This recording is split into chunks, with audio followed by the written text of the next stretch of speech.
அங்கேருந்து கோர்ட்டில் வந்து கேட்குறாங்க. அப்போ இவர் வந்து அட்வொகேட் அனுப்பிட்டார். அனுப்பினதுமே காலையில் வந்து அந்த அம்மா வரலையாம், லைவில் வரணுமா, லண்டனில் இருந்து வரலையாம். உங்களுக்கு மாற்றி கேட்டிருக்காங்க டேட்லாம் மாற்றிலாம் கொடுக்க முடியாது, நீங்கள் வரணும். ஆனால் அந்த அம்மா நேராக வந்து க்ளீனாக சொல்லிருச்சு. ஃபஸ்ட்டு எடுத்ததுமே நான் வந்து வாபஸ் வாங்குறேன் அப்படின்னு வீடியோ கான்ஃபரன்ஸ் மூலமாக ஆஜராகி விவாகரத்து வழக்கை வாபஸ் பெறுவதாக அவர் கூறினார் என்ற தகவல் வெளியாகி இருக்கிறது. அப்போ நான் அன்னைக்கே வந்து உங்கள் பிபிடி சினிமாவில் வந்து நீங்கள் இன்னொரு ஆங்கர், ஒரு லேடி ஆங்கர் என்னை எடுத்தாங்க இன்டர்வியூ. அப்போ நான் என்ன சொன்னேன் அவங்கள்ட்ட, உண்மையிலேயே வந்து ஒரு தமிழ்நாட்டுடைய ஒரு முதல்வராக இருக்கிறாரு, தமிழ்நாட்டு மக்களுடைய ஒரு வெற்றி வீரனாக வந்திருக்கிறாரு. கடந்த பேட்டியில் நான் என்ன சொன்னேன்னா, இவங்க வாழ்க்கையில் ஒரு ஒளிவட்டம் வரணும், எந்த பிரச்சனையும் இல்லாமல் கணவன் மனைவி சேரணும் அப்படின்னு நல் எண்ணத்தை நம்ம சொன்னோம். ஆனால் அவங்க ரெண்டு பேரும் தொடர்பு இருக்குது, ஏதோ ஒரு பொண்ணு கூட அப்படின்னு சொல்கிறாங்களே, அப்போ இது ஓகேங்களா? இப்போ அது அதாவது நல்லா கேட்டுக்கிறீங்க, அதாவது ஆரம்பத்தில் இருந்திருக்கலாம், யாரும் நம்ம இல்லைன்னு சொல்ல முடியல. இல்லைங்களா அது மற்ற உறவுகள்லாம் வரும் போகுங்க. பல பேர் வருவாங்க, பல பேர் என்டர்டெய்னராக இருப்பாங்க, போயிடுவாங்க. கடைசி வரைக்கும் வர்றது மனைவி தானே. அது வந்து அந்த அவர்கிட்ட கேட்டுருந்துச்சு பாருங்க, எனக்கு இந்த உதவியெல்லாம் செய்யணும், உங்களுக்கு புரியுதா? அதை முதல்ல வாபஸ் வாங்குது. அப்புறம் கேஸையும் வாபஸ் வாங்கிடுச்சு. இப்போ சுமூகமாக தீர்த்து வைக்கப்பட்டிருக்கிறது. ரொம்ப மகிழ்ச்சியாக இருப்பாங்க. மனைவி எஸ் ஏ சந்திரசேகரவும் அவங்க மனைவி, ஏன்னா எஸ் ஏ சந்திரசேகர் ஐயா நம்ம கொஞ்சம் நல்ல பழக்கமானவர் தான். அவர் பதவி ஏற்கப்படும் பொழுது பக்கத்தில் மனைவி இல்லை, அதே மாதிரி அவர் குழந்தைகள் இல்லை. இந்த அம்மாவை சங்கீதாவை இந்த திருட்டு திமுக தான் ஏதோ சம்திங் அவங்கள வந்து மிரட்டியோ இல்லை உருட்டியோ இதை பெருசாக்கி வாமா, வழக்கு போடுமா, அவர் கேவலப்படுத்துமா அப்படிலாம் எவனை செஞ்சுருக்கிறாங்க, அது தூண்டிருக்கிறாங்க. ஸ்டாலின் ஒரு பவர் பாயிண்ட், அடுத்து அவங்க மனைவி ஒரு பவர் பாயிண்ட், அடுத்து வந்து அவங்க மயம் ஒரு பவர் பாயிண்ட், அடுத்து அவங்க மருமயம் ஒரு பவர் பாயிண்ட். இவர் என்ன சொல்றாரு, ஒரே பவர் நான் மட்டும்தான் அப்படி சொன்னாலும் சொல்லியா? சொன்னார். எல்லாமே எனக்கு உட்பட்டது, அங்கங்கே தனித்தனி பவர்லாம் இல்லை. புத்தர் வந்து வாழ்க்கையில் எல்லாத்தையும் பார்த்துட்டு தான் துறவரம் பூண்டுறாரு. அவங்க அப்பா அவருக்கு எல்லா வகையான வசதிகளும் கொடுக்குறாரு. அடுத்து கொஞ்ச நாளில் பார்த்தா வயிற்றுக்குள்ளே துணியை வச்சுக்கிட்டு அப்படியே வருது. இதுக்கெல்லாம் யார் காரணம்? புத்தர் தான் அப்படின்னு யார் தூண்டி விடுறாங்க காசை கொடுத்து. அப்போ எதிரிகள் வந்து வீழ்த்துவதற்கு பகவான் புத்தருக்கு செஞ்சுருக்கிறாங்க பெண்களை வைத்து, அதே நேரத்தில் யாரை புரட்சி அம்பேத்கர் செஞ்சுருக்கிறாங்க. அப்போ இவரெல்லாம் ஏமாத்துறோம், நம்மளாம் ஏமாத்துறோம். பெண்களை வைத்து தான் அவங்க காயை நகர்த்துவாங்க. இது வந்து உலகத்தில் நடக்கிற ஒரு வரலாறு. அந்த வகையில் விஜய் அவர்களை எப்படியாவது நம்ம வந்து பண்ணணும் அப்படின்னு திட்டம் போட்டு இந்த திருட்டு திமுக தொடர்ந்து செஞ்சுருக்கு. பார்த்த பிறகாவது கல்யாணம் பண்ண ஆண் இல்லை கல்யாணம் பண்ண பெண்கள் முரண்கள், எவ்வளோ முரண்கள் இருந்தாலும் அதெல்லாம் மறந்துட்டு நல்ல விஷயங்களை பேசுங்க.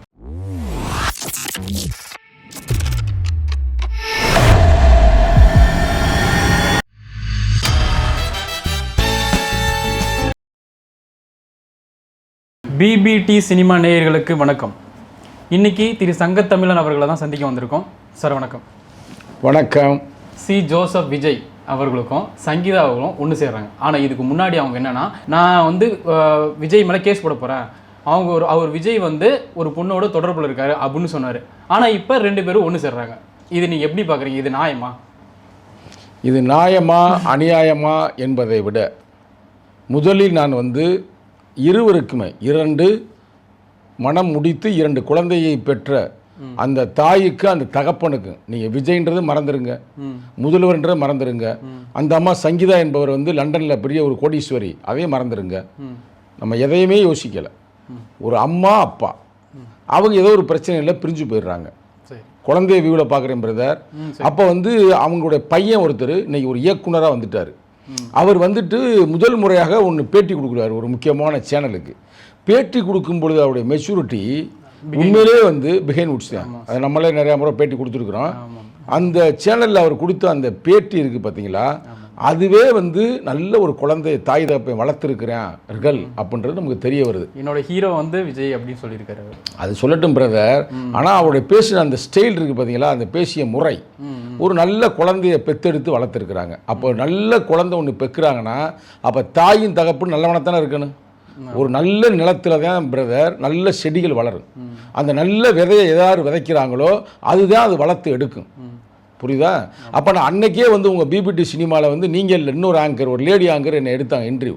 அப்போ நான் என்ன சொன்னேன் அவங்கள்ட்ட, உண்மையிலேயே வந்து ஒரு தமிழ்நாட்டுடைய ஒரு முதல்வராக இருக்கிறாரு, தமிழ்நாட்டு மக்களுடைய ஒரு வெற்றி வீரனாக வந்திருக்கிறாரு, அப்போ மக்களை வென்றெடுத்திருக்கிறாரு, அதுமாதிரி தன் குடும்பத்தையும் அவர் வென்றெடுக்கணும், அதுதான் ஒரு சிறப்பான ஒரு வாழ்க்கையாக அமையும். இப்போ அவர் தனிமையாக இருக்க நம்மளாம் பார்க்குறோம்ல, அது நமக்கே ஒரு வருத்தமாக தான் இருக்குது. 1000 இருக்கலாம், அவர் பதவி ஏற்கப்படும் பொழுது பக்கத்தில் மனைவி இல்லை, அதே மாதிரி அவர் குழந்தைகள் இல்லை, சரிங்களா? அப்போ நம்மளை மாதிரி பொதுவான ஆட்களுக்கு நம்ம ஒன்று டிவிக்கு சார்ந்தவர்கள் அல்ல, நம்ம ஒன்று விஜய் ரசிகர் அல்ல. நான் ஆக்சுவலாக வந்து நான் சூப்பர் ஸ்டார் ரஜினிகாந்த் ரசிகர், சரிங்களா? ஆனால் இருந்தாலும் கூட இன்றைக்கி அவர் நமக்கு முதல்வர். அரசியல் ரீதியாக இப்போ நாங்களே வந்து இப்போ கூட்டணியில் இருக்கிறோம், ஆட்சியிலே பங்கு பெற்று இருக்கிறோம். இப்போ இவ்வளவு பெரிய மாற்றத்தை உருவாக்கியவருடைய வாழ்க்கை வந்து இப்படி சோகமாக இருக்கக்கூடாது அப்படின்னு தனிப்பட்ட முறையில் சங்கத்தமிழை பல முறை பேட்டி கொடுத்துருக்குறேன், சரிங்களா? இன்றைக்கி வந்து வாழ்நாளில் வந்து விஜய் அவர்கள் வந்து பெரிய நடிகராக வந்திருக்கலாம், முதல் நடிப்பதற்காக படத்துக்கு வந்திருக்கலாம், அடுத்து முதல்வராக இருக்கலாம். இப்படி அவர் வாழ்க்கையில் பல மகிழ்ச்சியான நாட்கள் இருந்தாலும் கூட என்னை பொறுத்தவரையும் என்ன மாதிரி ஒரு நடுநிலையாளர்கள், ஒரு அறம் சார்ந்து வாழக்கூடிய ஒரு அறம் சார்ந்த கட்சியில் இயங்கக்கூடிய நாங்கள் உண்மையிலே உங்கள் வாழ்வில் ஒரு நல்ல நாள் இந்த நாள் தான். ஏன்னா அந்த பெண்மகள் வந்து வாபஸ் வாங்குறாங்க, இல்லை எனக்கு அவருக்கு இந்த பிரச்சனையும் இல்லை அப்படின்ற மாதிரி வாபஸ் வாங்கிடுறாங்க. வாபஸ் வாங்கினாலே என்ன அர்த்தம்னா இனி வந்து அவங்க வந்து தொடர வேண்டும் என்பதை நம்ம விருப்பம். அவர் சும்மா வழக்கம் மட்டும் வாபஸ் வாங்கினது மட்டும் அல்லாமல், ஏன்னா நம்ம அந்த காலத்திலே சொன்னோம், அந்த அம்மாவை சங்கீதாவை இந்த திருட்டு திமுக தான் ஏதோ சம்திங் அவங்கள வந்து மிரட்டியோ இல்லை உருட்டியோ இல்லை இருக்கிற சில பிரிவுகளை சில இருக்குது, முரண் இருக்கும், முரண் இல்லாத ஆணும் பெண்ணும் யாருமே இல்லை, அதாவது கணவன் மனைவி. ஒரு இது ரிப்போர்ட் என்ன சொல்லுது, ஒரு சைக்காலஜிக்கல் ரிப்போர்ட் என்ன சொல்லுதுன்னா, உலகத்தில் இருக்கிற தம்பதிகளை பார்க்குறாங்க, அதில் வந்து என்ன சொல்கிறாங்கன்னா அதிகமாக விவாகரத்து இல்லாத ஒரு நாடு என்னென்னா உலகத்திலேயே இந்தியா தான். உலகத்திலே பிரதர் விவாகரத்து ரொம்ப குறைவு. ஆனால் நம்ம விவாகரத்து டைவர்ஸ் வாங்குறது ஏறிக்கிட்டு போகுது, அப்படியே மேலே தான் போகுது, கரெக்டாக? ஆனால் வெளிநாடுகளில் ஒரு வாரம் தான் இருப்பாங்க, அடுத்து அவங்க வாட்டுக்கு பிரிஞ்சு போயிடுவாங்க, ஃப்ரெண்ட்ஷிப் மாதிரி. நம்ம நாட்டில் அப்படி நம்ம வந்து எப்படின்னா நம்ம கலாச்சாரம், பண்பாடு, குழந்தைகள் எல்லாத்தையும் மதிப்போம். அந்த ரிப்போர்ட்டு சைக்காலஜி ரிப்போர்ட் என்னவா சொல்லுது, கல்யாணமான தம்பதிகள், நல்லா கேட்டுங்க, கல்யாணமான தம்பதிகள் 1 ஆண்டுகளுக்கு பிறகு தினமும் நினைக்கிறாங்களாம் நம்ம ஏண்டா அவனை கல்யாணம் பண்ணோம்னு. அந்த பொண்ணு நினைக்குதான் ஏண்டா பிற போய் நம்ம கல்யாணம் பண்ணோம்னு. எப்படி 1 ஆண்டுக்கு பிறகு இந்த மோகம் 30 ஆசை 60ன்னு சொல்கிறாங்க பார்த்தீங்களா? அவன் எந்த ரிப்போர்ட் எடுத்தான்னு தெரியல. கல்யாணமான பிறகு 1 ஆண்டுக்கு பிறகு இந்தியாவில் இருக்கிற, வெளிநாட்டிலாம் இல்லை, வெளிநாட்டில் வந்து 1 மணி நேரத்துக்கு கூட சொல்லுவாங்க, அதாவது ஒவ்வொரு நாளுமே ஒன்று கணவனோ மனைவியோ நினைக்கிறாங்க. குறிப்பாக இந்த காலத்தில், இந்த யூடியூப் உள்ள காலத்தில், சோசியல் மீடியா உள்ள காலத்தில், ஏண்டா அவனை போய் கல்யாணம் பண்ணா அப்படின்னு அவங்க நினைக்கிறாங்களா, இவளை போய் ஏண்டா நம்ம கல்யாணம் பண்ணா. அது மாதிரி ஒவ்வொரு நிமிடமும் போய்கிட்டு இருக்குதான். ஏன்னா அந்த சோசியல் மீடியா அவ்வளவுக்கு இவங்களை வந்து தவறான வழியில் கொண்டு செல்லுது, ஆசைகளை தூண்டுது. பல ஆசைகள், பல கம்பேரிட்டிவ் ஸ்டேட்மெண்ட்டு, அந்த குடும்பத்தை பாருங்கள், இந்த குடும்பத்தை பாருங்கள், அவரை பாருங்கள், இவரை பாருங்கள், நீங்கள் எங்கே எப்படி திருறீங்க, நீங்கள் எங்கே எப்படி இருக்கிறீங்கன்னு பொருளாதார ரீதியான பிரச்சனைகள், அடுத்து ஸ்டேட்டஸ் ரீதியான பிரச்சனைகள். அவங்க கார் வாங்கிட்டாங்க, நம்ம இன்னும் எஸ் கரெக்டாக பாயிண்ட் பிடிச்சோம், நம்ம ஏன் வாங்கலை. அதே மாதிரி இவங்களுக்கு என்ன மனம் போகுதுன்னா, இவங்களுக்கு வயது ஏற ஏற கிழவனுக்கு வயசுனா கிழவனா வாங்கல, அப்போ இவங்களுக்கு அடுத்தடுத்து நல்ல இளம் பெண்களோடு ஒரு மோகம் வைக்கணும், ஒரு அவங்கள்ட்ட ஒரு ஃப்ரெண்ட்ஷிப் வைக்கணும் அப்படின்ற மாதிரி அது ஒரு ரிப்போர்ட் வருது. அதாவது தமிழ், நான் சொல்கிறேன் இந்தியா ரிப்போர்ட்டு, வெளிநாட்டு ரிப்போர்ட்லாம் நான் பார்க்கல. இந்தியா ரிப்போர்ட் இன்னொன்று என்ன சொல்லுதுன்னா, இளம் பெண்களும் இப்போ வந்து முதிய வயது முதிர்ந்தவரை தான் விரும்புதுகலாம். அதே மாதிரி இவங்களும் மாறி வந்து அவங்களும் விரும்புகிறாங்களாம், ரைட்டா? இது மாதிரிலாம் ஒரு கலாச்சார சீரழிவை நோக்கி சென்று கொண்டிருக்கிறது. பெண்களும் அதிகமாக மது அருந்துகிறார்கள், பெண்களும் அதிகமாக ஒரு தவறான வழியில் செல்கிறார்கள் அப்படின்னு ரிப்போர்ட். எந்த ரிப்போர்ட்டு? இந்தியாவில் இருக்கிற பெண்களுடைய வளர்ச்சி, ஆண்களுடைய வளர்ச்சி, குடும்பத்தில் என்ன பங்கு அப்படின்னு வருது. ஆனால் இப்படிப்பட்ட இந்த கலிகாலத்தில் அவங்களுக்கு ஏதோ பிரச்சனை, எல்லாருக்கும் இருக்கிற பிரச்சனை அவங்களுக்கு இருந்திருக்கு. அந்த பிரச்சனையை ஊதி ஊதி பெருசாக்கி சேர்ந்துருக்கிறவங்க, இந்த பக்கத்து இருக்கிற ஒரு 4 பேர், அந்த பக்கத்து இருக்கிற 4 பேர், யாருன்ற மனசாட்சி தெரியும், ரைட்டா? நான் சொல்கிறேன் திமுக தான் ஒரு தேர்தலுக்கு வந்தார்ல பிரதர், அவங்க 2 பேரும் ஒன்றா தான், விஜய் சங்கீதா ஒன்றா இருந்தாங்க. எவரு அரசியல் வந்து கொஞ்ச நாள்ல இவருக்கு மோர் தென் நெருக்கடியை கொடுத்தாங்க. அந்த நெருக்கடியில் இவங்க மூலியமா வந்து இது மூலியமா வந்து ஒரு நெருக்கடியை கொடுத்தவனே ஒரு பெரிய அடியா இருந்தவருக்கு, அவர் வந்து மனசே சரியில்லை, வீட்டில் போய் சும்மா அப்படி இருந்தவர். கரெக்டாக சொன்னீங்க. அதாவது எப்படின்னா அவருக்கு வந்து பல நெருக்கடிகளை வந்து கொடுக்குறாங்க அரசியல் ரீதியாக. அப்போ குடும்ப ரீதியாகவும் ஏற்கனவே பிரிவு இருக்குது, 2 பேரும் பிரிஞ்சு போய் ஒரு அண்டர்ஸ்டாண்டிங்கில் நான் என் வேலையை பார்க்க, நீ உங்கள் வேலையை பார்க்கணும் போயிருக்கிறாங்க. இதை பெருசாக்கி வாமா வழக்கு போடுமா, அவர் கேவலப்படுத்துமா அப்படிலாம் எவனை செஞ்சுருக்கிறாங்க, அது தூண்டியிருக்கிறாங்க. ஒரு மனசுக்குள்ளே ஒரு கவலை இருக்கும், யாருக்குமே இருக்கும். அதான் சொல்கிறாங்க, ரிப்போர்ட்டே சொல்லுதில்ல, ஆணுக்கும் பெண்ணுக்கும் அந்த பிரச்சனை இருக்குன்னு சொல்கிறாங்கல்ல. ஏன்னா மனிதன்றது யார்? விலங்கிலிருந்து உருவானவன் தானாங்க மனிதன். அப்போ அந்த விலங்கு புத்தியும் வருது மனிதனுக்கு, அடிக்கடி வருது. சோசியல் எலிமெண்ட் தானே, சோசியல் அனிமல் தானே மனிதன். ஆனால் நம்ம கலாச்சாரம், பண்பாடு, பகவான் புத்தர், இயேசுநாதர், இன்னமும் சொல்லப்போனால் முகமது நபி, இவங்க என்ன சொல்கிறாங்க? நல்ல ஒரு கலாச்சாரத்தை உருவாக்க வேண்டும், நல்ல ஒரு பண்பாட்டை உருவாக்க வேண்டும், நல்ல ஒரு குழந்தைகளை உருவாக்க வேண்டும். தான் அவங்க தொடர்ந்து கருத்துக்களை சொல்லியிருக்கிறாங்க. எல்லாருக்கும் வந்திருக்கு பிரச்சனை. அந்த பிரச்சனை சாதாரண, நான் வந்து சின்ன ஆளுங்க நான் கம்பேர் பண்ணல. பகவான் புத்தரே வந்து அந்த காலத்தில் பெரிய ஆளாக வளர்ந்த போது அவர் மேலே போராமை பற்றி இன்னொரு அமைப்பு இருந்திருக்கு. அவங்க என்ன சொல்லியிருக்காங்க? இவருக்கு வந்து லேடிஸோட கனெக்ஷன் இருக்குது அப்படின்னு சொல்லி அவங்களே ஒரு பெண்ணை ரெடி பண்ணி, அந்த பேர் கஞ்சா, அந்த பெண்ணு பேரே காஞ்சானா, அதன் மாதிரி ஒரு பேர். அந்த அம்மாவை போய் அப்படியே இவருக்கு மேலே தொடர்பு இருக்கிற மாதிரி காட்டுறதுக்காக என்ன பண்ணியிருக்காங்கன்னா, அந்த அம்மாவுக்கு பக்கத்திலே ஒரு வீட்டை வாங்கி கொடுத்து, பழைய கதை இருக்குது, புத்தாண்டிஸ் அம்மாவில் புரட்சி அம்பேத்கரே பதிவு செய்திருப்பார். அப்போ அந்த பொண்ணு பக்கத்தில் யார் வீட்டில்? புத்தருடைய குடியில் இருக்கும் பார்த்தீங்களா, அதுக்கு பக்கத்திலே ஒரு வீட்டில் வாடகை எடுத்து இருந்துக்கிட்டு காலையில் கரெக்டாக ஒரு 5 மணி 6 மணிலாம் விடிய காலையில் அந்த பொண்ணே அப்படியே வர்றது. கேட்டால் எங்கேருந்து வரேன்னு தெரியுமா? இரவு பூரா நான் புத்தரோட தான் அன்பாக இருந்துட்டு வந்தேன். புத்தருக்கு அதுக்கு சம்மந்தமே இல்லை. இன்னும் புத்தர் வந்து வாழ்க்கையில் எல்லாத்தையும் பார்த்துட்டு தான் துறவரம் பூண்டுறாரு.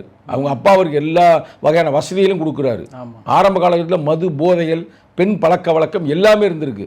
ஆனால் ஒரு குறிப்பிட்ட நாளில் இதெல்லாம் வேண்டாம்னு அவர் மாறி போகிறாரு, துறவரம் பூண்டு போகிறாரு. ஒரு பெரிய வரலாறு புத்தாண்டி சம்பளம், அதுக்குள்ளே போகலை. இந்த அம்மா கதையை மட்டும் சொல்கிறேன். இந்த அம்மா அடுத்து ஒரு 15-20 நாள் கழித்து நான் மாசமாக இருக்கேன்னு சொல்லுது. அடுத்து கொஞ்ச நாளில் பார்த்தா வயிற்றுக்குள்ளே துணியை வச்சுக்கிட்டு அப்படியே வருது. இதுக்கெல்லாம் யார் காரணம்? புத்தர் தான் அப்படின்னு யார் தூண்டி விடுறாங்க காசை கொடுத்து. உங்களுக்கு அது வரலாறு சொல்கிறேன், அந்த காலத்திலே இருந்துக்குன்னு சொல்கிறேன். அப்புறம் திருப்பி அந்த அம்மா வந்து இவர் புத்தர் பேசியிருக்காரு, அப்படியே மேடையில் உட்காந்து பேசியிருக்கும்போது, புத்தரே நீ உலகத்துக்கெல்லாம் கருத்து சொல்கிற, விளக்கம் கொடுக்குற, என் வயிற்றில் இருக்கிற பிள்ளைக்கு பயில் சொல் அப்படின்னு கத்துதுங்க. ஆனால் மக்கள் அப்போ கூட நம்பலை. நல்லா கேட்டு மக்கள் நம்பலை, நான் புத்தரா அப்படி செஞ்சுருப்பாரு, என்ன அவங்க இப்படி பேசுகிறாங்கன்னு. அடுத்து அவர் திருப்பி கத்துது, பேச விடாமல் தடுக்குது. அப்போ சில மக்கள் இருப்பாங்களா, அவங்க கூட்டியாந்துருப்பாங்களே அந்த அம்மாவை தூண்டி விட்டவங்க, என்ன புத்தரே பதில் சொல்லாமல் இருக்கிறீங்க அந்த மாசமான பெண்ணுக்கு, என் குழந்தைக்கு யார் அப்பன், நீ தான் பதில் சொல்லணும் அப்படின்னு சொல்லுவோமே. அவர் புத்தர் வானத்தை பார்த்து சிரிச்சுட்டு, ஆமாமா அந்த குழந்தை எனக்கு சொந்தம் தான், அது உனக்கு எனக்கு மட்டும்தான் தெரியும்னு சொல்லவுமே அந்த அம்மாவுக்கு வந்து இருமல் வந்துடுது. அதான் பிரபஞ்ச சக்தி. இருமல் வரவுமே டக்குன்னு வயிற்றுக்குள்ள வச்சிருந்த துணியெல்லாம் கீழே விழுந்துருது. அப்புறம் மக்கள் அடிக்க போகிறாங்க, எப்படியா நீ புத்தரை ஏமாத்திருக்கிறேன்னு. ஆனால் புத்தர் சொல்கிறார், அதெல்லாம் ஒன்றும் செய்யாதீங்க, விட்டுருக்கேன்னு. யார் வாழ்க்கையில்? புத்தர் வாழ்க்கை நடந்துச்சு. அடுத்து புரட்சியார் அம்பேத்கர் இருக்கார் பார்த்தீங்களா, அவர் வெளிநாட்டிலேருந்து வர்றாரு, படிச்சு முடிச்சுட்டு. அப்போ எல்லாம் இங்கிலீஷ் பேப்பரில் என்ன எழுதிட்டாங்க இந்த காங்கிரஸ்காரங்க, புரட்சியாளர் அம்பேத்கர் அங்கே ஒரு வெள்ளைக்கார பிள்ளையை லவ் பண்ணுகிறார், வரும்பொழுது அந்த பொண்ணோடு தான் வரப்போகிறார். ஏனென்றால் அவருடைய தமிழ் புத்தகம் 13 தொகுப்பு நம்பர் 13 நீங்கள் பார்த்தீங்கன்னா, இந்த புத்தகத்தை ஆர் அவர்களுக்கு நான் வந்து காணிக்கையாக்குறேன் அப்படின்னு சொல்லுவார். அது உண்மைதான். ரோஸ்லின் என்ற ஒரு பெண்மகள், அது வந்து காதல் அல்ல, அது ஒரு நட்பு. அதை வச்சு பட்டை கட்டிட்டாங்க. யாரு? புரட்சியாளர் அம்பேத்கருக்கே. ஆனால் வந்து இறங்கும்போது அவர் தனியாக தான் வந்து இறங்குறாரு. அப்போ எதிரிகள் வந்து வீழ்த்துவதற்கு பகவான் புத்தருக்கு செஞ்சிருக்கிறாங்க பெண்களை வைத்து, அதே நேரத்தில் யாரை? புரட்சியாளர் அம்பேத்கர் செஞ்சிருக்கிறாங்க. அப்போ இவரெல்லாம் ஏமாத்துறோம், நம்மளாம் ஏமாத்துறோம். உங்களுக்கு புரியுதா? அப்போ ஒருத்தரை வந்து அடிக்கணும்னா பெண்களை வைத்து தான் அவங்க காயை நகர்த்துவாங்க. இது வந்து உலகத்தில் நடக்கிற ஒரு வரலாறு. அந்த வகையில் விஜய் அவர்களை எப்படியாவது நம்ம வந்து பண்ணணும் அப்படின்னு திட்டம் போட்டு இந்த திருட்டு திமுக தொடர்ந்து செஞ்சுருக்கு. அது இன்னைக்கு வெளிச்சத்துக்கு வந்திருக்கு. இப்போ அந்த அம்மா வந்து யோசித்துருக்குங்க. வரலாறு வந்து சொல்லுவார், அதாவது நெல்சன் மண்டேலா சிறைச்சாலைக்கு போகும்போது என்னை வரலாறு மீட்டெடுக்கின்றாரு. அத்தனை வருஷம் சிறைச்சாலை கடந்தார் பார்த்தீங்களா. அப்போ என்ன சொல்கிறாரு? வரலாறு என்ன மீட்டெடுக்கின்றாரு. அதே மாதிரி வரலாறு தான் அவரை மீட்டெடுத்து வெளியில் கொண்டாடுது.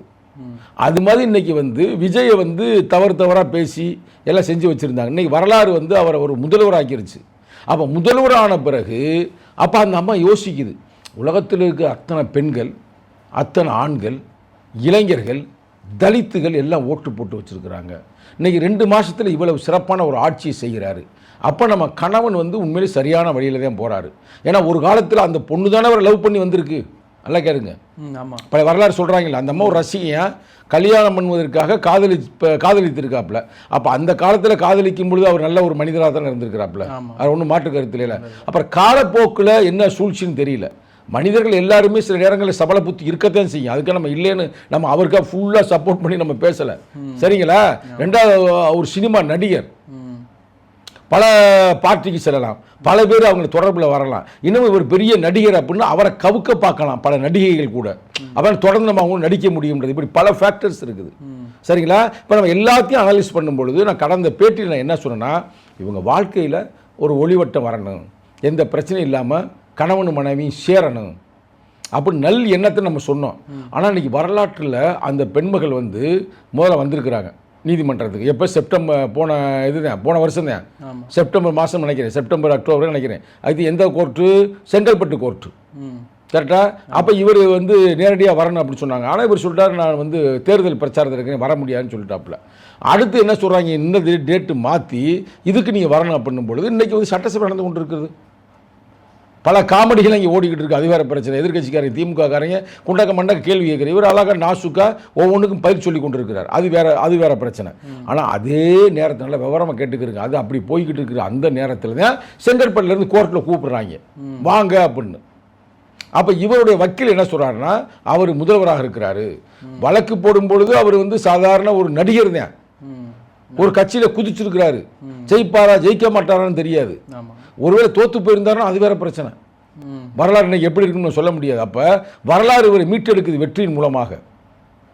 அதான் தமிழக வெற்றி கழகம் பேர் வேறு வச்சிருக்கிறாரு, கரெக்டாக? அப்போ என்ன ஆகி போச்சு, அங்கேருந்து கோர்ட்டில் வந்து கேட்குறாங்க. அப்போ இவர் வந்து அட்வொகேட் அனுப்பிட்டார். அனுப்பினதுமே காலையில் வந்து அந்த அம்மா வரலையாம், லைவில் வரணுமா, லண்டனில் இருந்து வரலையாம்.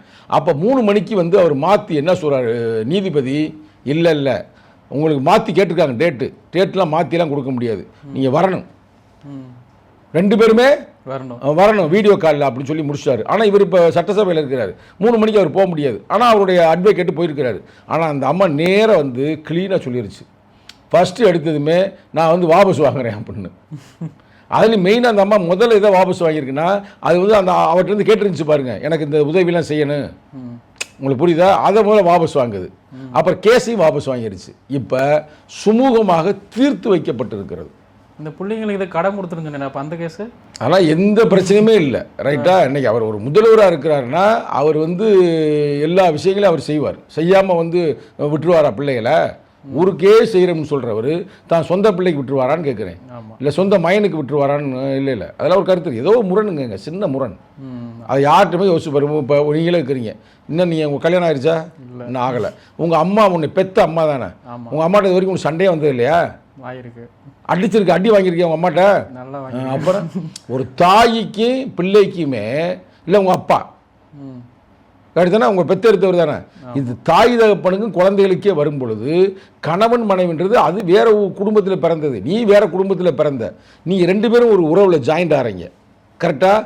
அந்த உறவு வந்து அண்டர்ஸ்டாண்டிங் பண்ணுறதுக்கு பல ஆண்டுகள் ஆகலாம், அதில் அவ்வளவு பிரச்சனைகள் இருக்குது.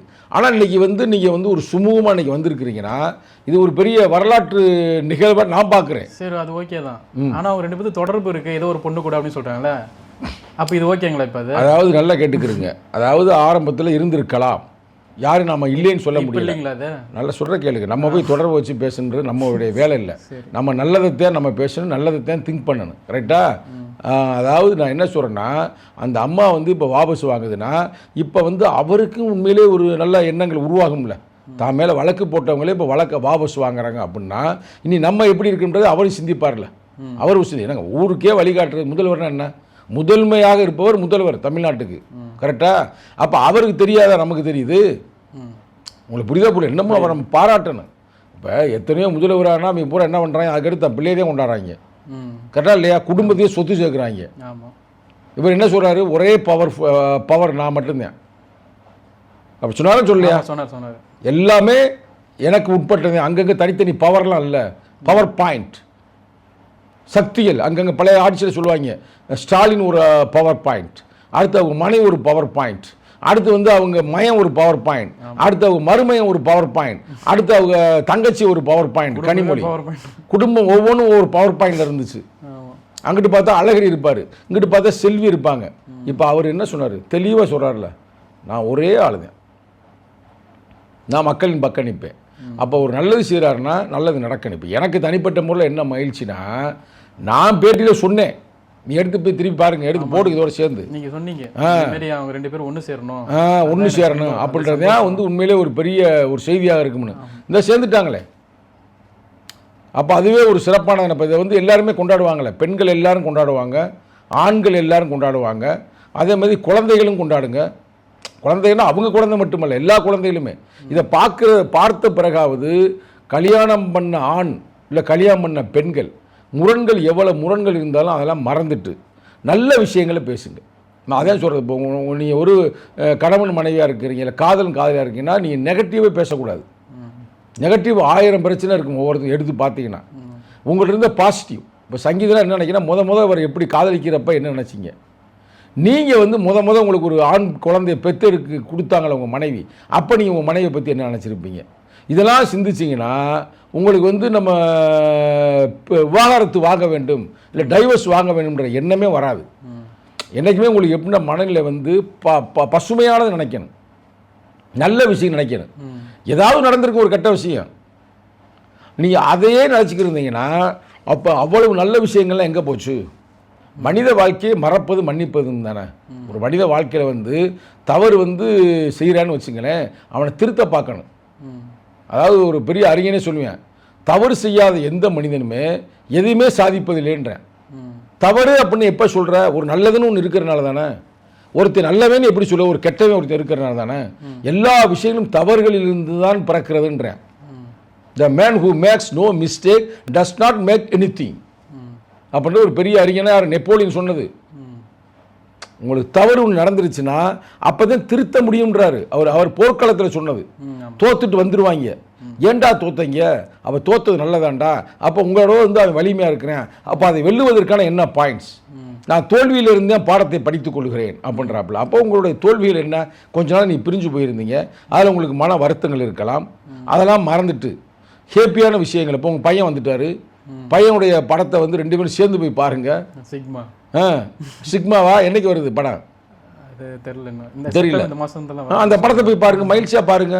அந்த மகிழ்ச்சி அந்த படம், ஒரு பையன் வந்து உங்கள் பையன் படம் எடுத்துருக்கிறேன் அப்படின்னா நீங்களே படம் எடுக்கலை, அவர் நடிச்சிருக்காரு. அதாவது நடிப்பு வந்து அவனும் கஷ்டம் இல்லை, இயக்கம் ரொம்ப ரொம்ப கடினம். ஏன்னா எனக்கு நண்பர்கள் நிறையா இயக்குனர் நண்பர் இருக்கிறாங்க, நடிகர்கள் நண்பர் இருக்கிறாங்க. நம்ம கேட்குறோம்ல, பேசுகிறோம்ல, படம் இயக்குவது மிக மிக கடினம். சூப்பர் ஸ்டார் ரஜினிகாந்த் என்ன சொல்கிறாரு, ஐயோ என்னால் ஒரு படம் கூட இயக்க முடியாதுன்னு சொல்லிங்க. அவர் வள்ளின்ற ஒரு திரைப்படத்தை வந்து வேற ஆளை போட்டு அவர் தான் இயக்கியிருக்கிறாரு. உங்களுக்கு புரியுதா? ஆனால் அவர் வந்து நேரடியாக அடுத்து எந்த படத்தையும் பண்ணலை. ஆனால் கமலஹாசன் நிறையா படம் இயக்கியிருப்பார், எந்த படமும் பெருசாக போனதில்லை. கமலஹாசன் இயக்கிய படங்கள் ஒன்றும் பெருசாக வெற்றி பெற்றிருக்கு, ஆனால் ஒரு வரலாறு படைக்கும். அது இயக்கம் என்பது நல்ல கதையை கொடுப்பது, அதே நேரத்தில் வெற்றி பெறுவது. இப்போ ஹேராம்லாம் கமலஹாசனுடைய படங்க, அது சூப்பர் படம்ங்க, நானும் பலமுறை பார்த்துருக்கிறேன்.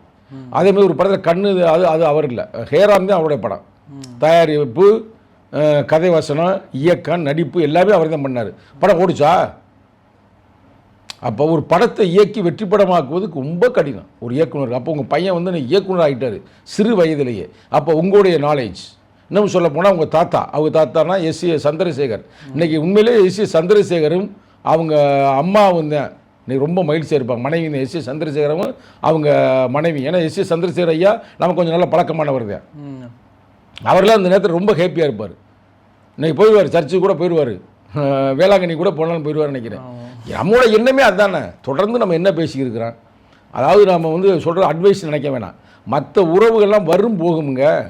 பல பேர் வருவாங்க, பல பேர் என்டர்டெய்னராக இருப்பாங்க, போயிடுவாங்க. கடைசி வரைக்கும் வர்றது மனைவி தானே, கடைசி வரைக்கும் வரப்போகிறது உங்கள் பிள்ளைகள் தானே. காசு இருந்தால் நீங்கள் என்ன விதமே விலை கொடுத்து வாங்கலாம், ரைட்டா? அதனால் வளர்ந்த ஒரு பிள்ளையை, ஒரு ஒழுக்கமான பிள்ளையை திருப்பி உருவாக்க முடியாது. தாய் தகப்பனை விலை கொடுத்து வாங்க முடியுமா? உண்மையான அன்பான மனைவி வாங்க முடியுமா? மனைவி மாதிரி நடிப்பாளுங்க, ஆனால் மனைவி ஆக முடியாதுல்ல. உண்மையாக பொய்யா? இதெல்லாம் வந்து நான் வந்து சொல்கிறது வந்து யதார்த்தமான கருத்து. இது எல்லாருக்கும் தெரிஞ்ச கருத்து. ஏன்னா நான் தான் புதுசாக கண்டுபிடிச்சி வரேன் நினைக்காதீங்க. கரெக்டாக இது எல்லாருக்குமே தெரிந்த கருத்து. நீங்கள் ஒரு நிமிஷம் அப்படி நினச்சிட்டிங்கன்னா பல குடும்பம் நாசமாக போயிடும். ஆனால் நீ பல வெற்றி பெற்ற குடும்பம் நீ பார்த்தீங்கன்னா, ஒன்று கணவன் விட்டு கொடுத்துருப்பேன். ஒரு வெற்றி பெற்று ஒரு குடும்பம் போய் பாருங்கள், நல்ல பிள்ளைகளை படிக்க வச்சு நல்லா வெற்றி பெற்றுக்கிற, ஒன்று கணவன் வந்து மனைவி அகங்காரியாக இருப்பாள், இல்லை மனைவி வந்து ஒரு ஆசை பிடிச்சவளாக இருப்பாள், அதோட காம்ப்ரமைஸ் பண்ணியிருப்பேன். இல்லை கணவன் வந்து ஊதாரிப்பேலாக இருப்பேன், ரைட்டா? ஆனால் மனைவி விட்டு கொடுத்து அந்த குடும்பத்துக்காகவே வாழ்வாங்க. நல்லா நீ குடும்பத்தை போய் பாருங்கள். ஒன்று கணவன் விட்டு கொடுத்துருப்பாங்க, இல்லை மனைவி விட்டு கொடுத்துருப்பாங்க. 2 பேரும் விட்டு கொடுக்குற குடும்பமும் இருக்குது. அது சிறப்பாக இருக்கும், அது ரொம்ப சிறப்பு. ஆனால் அது அப்படியே மேக்ஸிமம் இருக்காது. கரெக்டாக என்னையுமே பாசிட்டிவ் நெகட்டிவ் கூட பாசிட்டிவ் நெகட்டிவ் தான் இணையும். அதுதான் உண்மையிலுமே அதுதான் நடக்குது. இல்லை நான் சொல்ற உலக இயங்கிய கோட் பண்ண சைக்காலஜி படித்தா இல்லை எனக்கு தெரியும்ல. சரிங்களா? யாராவது ஒரு ஆள் பலவீனமாக இருக்குன்னு ஒருத்தனுக்கு பலமாக இருக்கு, ரெண்டும் பலமாக இருக்குன்னா மோதிருங்க. கால்குலேஷனில் வேணுமா மேத்தமெட்டிக்கில் ப்ளஸ் ஆகலாம். ஆனால் குடும்ப வாழ்க்கையில் ++- மைனஸ் ஆகி போயிடும். ரைட்டா? அங்கே என்ன தேவைன்னா ப்ளஸ் மைனஸ் இல்லை -+. ரொம்ப ரேரு தான். நானும் சில குடும்பங்கள்லாம் பார்த்துருக்கிறேன். அதுக்கு எடுத்துக்காட்டு வந்து அந்த காலத்தில் வந்து திருவள்ளுவர், வாசி அங்கே வரலாறு சொல்லுவாங்க. அதேமாதிரி கார்ல் மார்க்ஸ், ஜென்னி அவங்க வாழ்க்கை வரலாறு சொல்லுவாங்க. நம்ம கேள்விப்பட்டதில் வரைக்கும் சில நண்பர்கள் வாழ்க்கையை நான் பார்த்துருக்கிறேன். 2 பேருமே பயங்கர மெச்சூரிட்டியாக இருப்பாங்க, அழகாக விட்டு கொடுத்து ஒருவருக்கு வாழ்வாங்க. இப்போ இவர் வாழ்க்கையே சூப்பர் தானே. புரட்சி அம்பேத்கர் மனைவி, இவர் படித்து முடிச்சுட்டாருங்க வெளிநாட்டில் போய். அடுத்து மக்கள் பணி வரும்போது கூட அந்த அம்மா அவரை ஒன்றும் டிஸ்டர்ப் பண்ணல. சரி இவர் நாட்டுக்கு தேவையானவர், நீ நாட்டுக்காக போங்க இன்னும் அதெல்லாம் சொன்னால் அரண்டு போயிடுவீங்க. பல குழந்தைகள் வந்து சோத்துக்கு வழி இல்லாமல் செத்து போயிடுது. அப்பயும் மனைவி என்ன சொல்லியிருக்கு, கவலைப்படாதீங்க, நீ இருந்து சொல்லலை புருஷன்ட்டே வெளிநாட்டில் இருக்கும்போதெல்லாம், நீ ஒன்றும் கவலைப்படாதீங்க, நீ நல்லா படித்து முன்னேறி இந்த மக்களுக்காக பாடுபடுங்க அப்படின்னு அந்த அம்மா வந்து தான் உயிரையே வந்து அர்ப்பணித்து தான் வாழ்ந்துருக்குது. அடுத்து அந்த அம்மா இறந்த பிறகு நீண்ட நாளாக வந்து அடுத்து கல்யாணம் பண்ணலை. ஆனால் ஒரு மருத்துவராக ஒரு பெண் தேவைப்பட்டாங்க. அப்போ தான் அவங்க 2வது கல்யாணமே பண்ணுறாரு. சரிங்களா? இதெல்லாம் பெரிய வரலாறு. அந்த வரலாறுலாம் நம்ம வந்து இந்த நேரத்தில் பேச வேண்டிய ஒரு சூழ்நிலைக்கு நம்ம வந்திருக்கிறோம். அதனால் இந்த நான் உங்கள் பிபிடி சினிமா நேயர்களின் சார்பாக அவர்களுக்கு எனது வாழ்த்துக்களை தெரிவித்துக் கொள்கிறேன். பிரச்சனை இல்லாமல் இன்னொன்று பிரித்து விட்றாம கரெக்டாக வெளியில் வந்துட்டா பிறகு மனித வாழ்க்கைன்றது மட்டும் அது மட்டும் இல்லைங்க. இப்போல்லாம் வாழ்க்கை மெச்சூரிட்டி ஆச்சு. இவருக்கு எபோவ் 50. அந்த அம்மா சொல்லப்போனால் இவரோட வயசு கூட நினைக்கிறேன் அப்படின்னு கேள்விப்பட்டேன். இல்லை ஈக்குவல் வயசாக என்னமோ தெரில அப்படின்னு தான் கேள்விப்பட்டேன். அப்படின்னா தெரியல. பட் அவங்களும் மெச்சூரிட்டியாக இருக்கார், ரொம்ப சின்ன குழந்தையெல்லாம் இல்லை. இவங்க பாருங்க டெண்டுல்கர் இருக்காருங்க, டெண்டுல்கர் அவரை விட அவங்க மனைவிக்கு வயசு கூட. அது கூட தெரியும். அதே மாதிரி ஏஆர் ரஹ்மானை விட அவங்க மனைவிக்கு வயசு கூட அப்படின்னு சொல்ல கேள்விப்பட்டிருக்காது. எவ்வளோ உண்மைன்றது தெரியல. அதுமாதிரி இவங்களுக்கு ஈக்குவல் வயசாக பண்ணுற மாதிரி சொன்னாங்க. ரொம்ப வயசு டிஃப்ரெண்ட்லாம் இல்லைன்னு கேள்விப்பட்டிருக்காது. உண்மையாக போய் நமக்கு தெரியல. ஆனால் எது எப்படியோ 2 பேரும் கருத்தியல் ரீதியாக யாரு பேச்சுக்கு காது கொடுக்காம நீங்கள் நினைக்க நம்ம கணவர் இன்னைக்கு ஒரு சிஎம்டா சூப்பர்ரா பெரிய ஒரு வரலாறு படைச்சிருக்கிறாரு, நம்ம ஒரு சிஎம்க்கு ஒரு மனபலமாக இருப்போம், அவருக்கு எந்த டிஸ்டர்பன்ஸ் இல்லாமல் மனசு உடஞ்சி போயிடாமல் அப்படின்னு அவங்க இருக்கலாம்ல. அது இவர் என்ன நினைக்கணும், பரவாயில்ல நம்மளை வந்து கேவலப்படுத்தாமல் டைவர்ஸ் குடுகிடுன்னு கோர்ட்டுக்கு போகாமல், அவர் ஒன்றும் கோர்ட்டுக்கு போகல, இந்த அம்மா தான் போச்சு. இன்றைக்கி வந்து அந்த அம்மா புரிஞ்சு இன்னைக்கு கோர்ட்லேருந்து வாபஸ் வாங்கிருச்சு. அப்போ அந்த நல்ல எண்ணங்களை இவர் நினச்சி நல்ல 2 பிள்ளை நமக்கு பெற்றுருக்குறாங்க. நான் ஓப்பனாக வச்சு இவர் நடிகர், நமக்கான தெரியாத நடிகர் வந்து 24/7 குழந்தைகளை பார்க்க முடியாது. இன்றைக்கி அந்த பையன் வந்து இன்றைக்கி இவ்வளோ அறிவாக அவள் வளர்ந்துருக்கான்னா அவள் அம்மா தான் காரணம். அதே நேரத்தில் அந்த பொண்ணு நல்லா படித்து நல்லா முன்னேறின்னு கேள்விப்பட்டேன். அதுக்கு அந்த அம்மா தானே காரணம். நீங்களா போய்கிட்டு தெரிஞ்சு பின்னாடியே நீங்கள் தான் தொடர்ந்து படத்தை நடிச்சிங்க, நியாயத்தை பேசும் கரெக்டாக இல்லையா? அதை நீங்கள் நினைங்க. ஆக நல்ல விஷயம் நினைத்து இருவரும் சேர்ந்து வாழ வேண்டும் என்பதே நம்முடைய கருத்து. இந்த குறுகிய நேரத்தில் ஒரு நல்ல கருத்து நீங்கள் சொல்லியிருக்கீங்க. நீங்கள் இதை பார்த்துட்டு வந்து எல்லாருமே ஒன்றா இருப்பாங்க, ஒவ்வொரு ஃபேமிலியிலுமே இந்தமாரி விஜய் சங்கீதா மாதிரி பிரச்சனைகள் இருக்கும். நீங்கள் சொன்ன வச்சு எல்லாருமே ஒன்றா இருப்பாங்கன்னு நினைக்கிறேன். நன்றி வணக்கம். நன்றி வணக்கம்.